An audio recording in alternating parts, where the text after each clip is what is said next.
I'm going to talk to you about the biggest surah of the Qur'an. That's what I'm going to talk to you about first. The biggest surah of the Qur'an. Now what is it, folks? Yeah, this is surah number 2. Surah number 2. This surah, this biggest surah, number 2, is made up of how many ayahs? 286. 286 ayahs.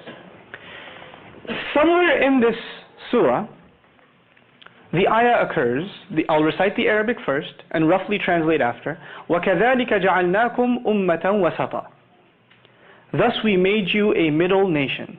One of the utterances in this surah that's found in here is thus we made you a middle nation. Now what's the Arabic word for middle? Wasat. The Arabic word is wasat. You don't have to know that. But know that this statement, this declaration occurs in this surah. This surah, was it written or was it delivered in the form of speech? Speech. And also, as a historical comment, it wasn't delivered at once. It took almost 10 years to be revealed. So this one surah was coming piecemeal. And while it was coming down, pieces of other surahs were also being revealed. And the messenger would instruct his companions, these ayahs belong to this surah and those ayahs belong to that surah. But when the whole thing is said and done, Baqarah, the second surah, is made up of 286. And in ayah number, listen to this carefully now, in ayah number 143,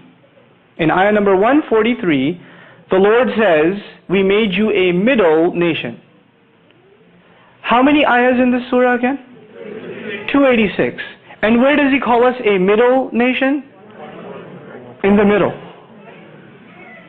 In the middle. Now how do you, I understand if you're going to do this in writing.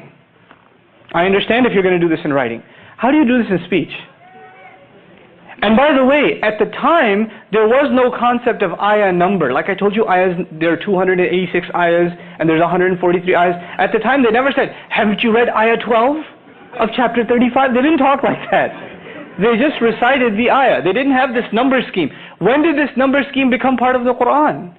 When the Qur'an was finally put into book form. But the generation we're talking about doesn't have a book before them. They don't have that before them. They're memorizing this, and it's completely and entirely an oral tradition. So that's one small example.